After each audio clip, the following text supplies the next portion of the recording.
¿Sabías qué? Luis Echeverría. El 8 de julio falleció por la noche el expresidente Luis Echeverría a los 100 años. Es uno de los personajes más oscuros de la política y la historia contemporánea de México. Echeverría es el único presidente mexicano en ser juzgado por genocidio. No obstante, nunca pisó la cárcel. Según una investigación del exagente Philip B. H., publicada en 1975, al menos 3 presidentes mexicanos colaboraron ampliamente con la agencia de inteligencia estadounidense, la CIA, en el contexto de la Guerra Fría.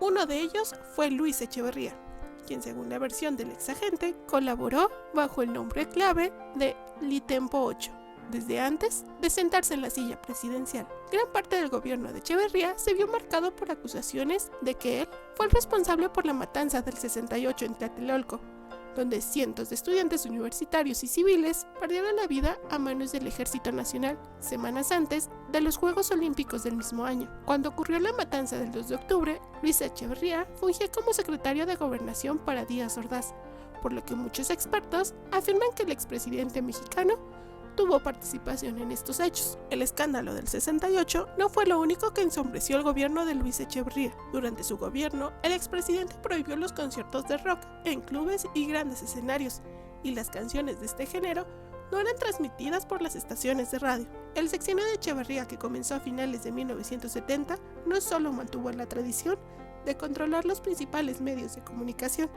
Echeverría compró acciones mayoristas de los principales diarios del país a partir de la creación de la firma editorial mexicana.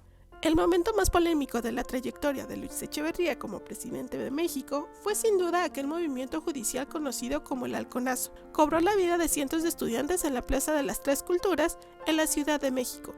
Se dice que la razón del Halconazo fue una instauración de una ley orgánica que proponía una democracia partidista como la administración universitaria.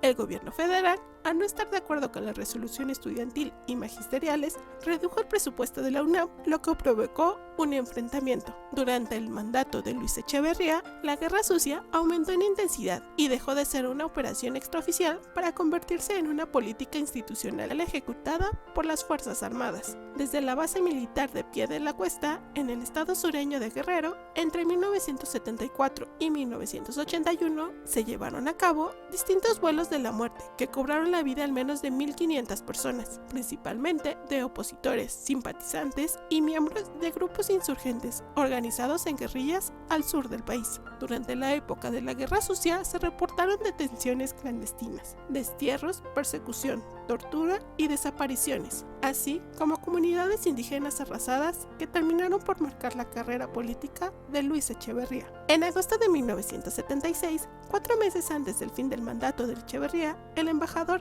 Joseph John Jova informó al Departamento de Estado de los rumores que decían que el presidente saliente planeaba un atentado para asesinar al presidente electo José López Portillo, con el fin de mantenerse en el poder.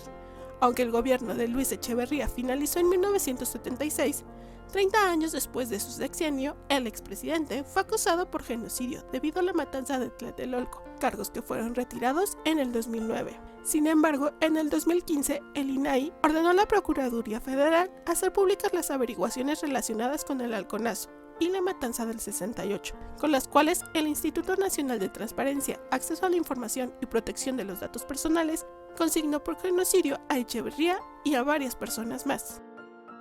Infographic, información clara y precisa en un instante.